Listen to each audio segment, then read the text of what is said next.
ఓం నమ శివాయ. స్తంభపు జన్మకి విముక్తినిచ్చిన కార్తీక దీపం.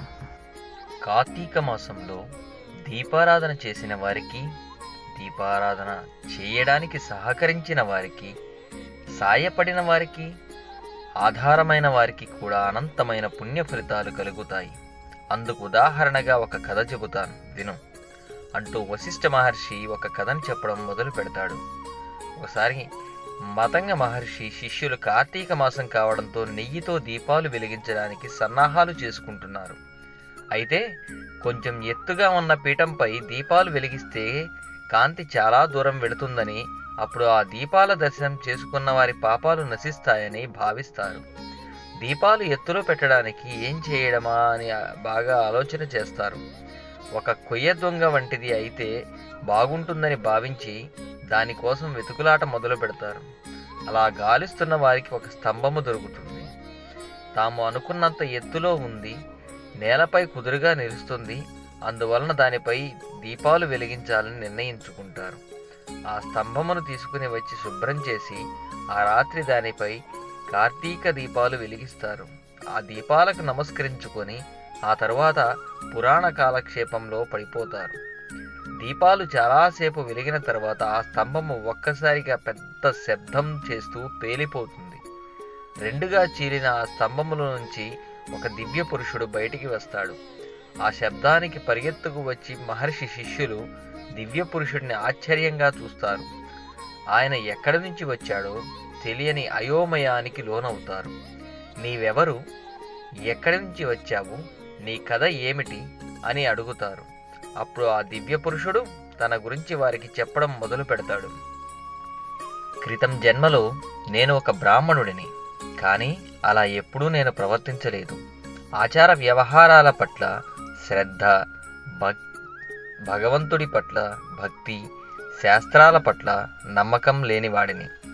ఎప్పుడూ కూడా నేను పురాణ పఠనం చేయలేదు, పురాణ శ్రవణం అనేది ఎరుగను. నిజం చెప్పాలంటే అసలు ఆ ధ్యాసే ఉండేది కాదు. తీర్థయాత్రలకు ఎక్కడికి వెళ్ళలేదు, ఏ క్షేత్రాలను దర్శించలేదు, పాపపుణ్యాలను గురించిన ఆలోచన చేసిందే లేదు. అపారమైన సంపద, అందువలన వచ్చిన రాజ్యాధికారం నాలో అహంకారాన్ని పెంచుతూ వెళ్ళాయి అని చెబుతాడు. అంతులేని అహంభావం వలన ఎవరిని కూడా నేను గౌరవించేవాడిని కాదు.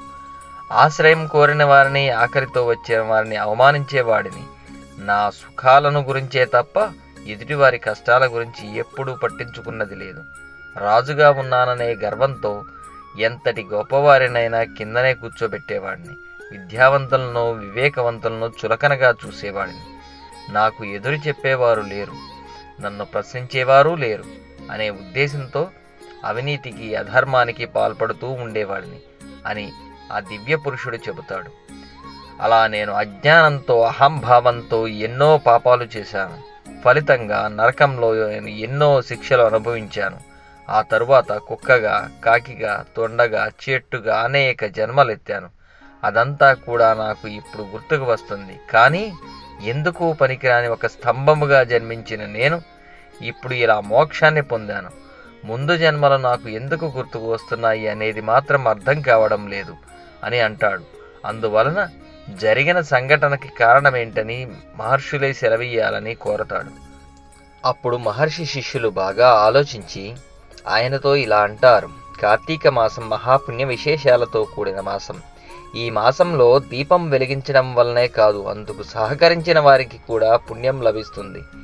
ఈ రోజున కార్తీక పౌర్ణమి, అందువలన అందరం కలిసి ఆవు నెయ్యితో దీపాలు వెలిగించాలని అనుకున్నాము.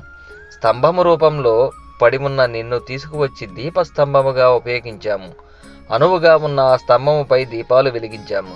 కార్తీక దీపాలు వెలిగించడానికి ఆధారమై నిలిచావు కనుక నీ పాపాలు నశించి నీకు ఈ జన్మ నుంచి విముక్తి కలిగింది అని వారు చెబుతారు.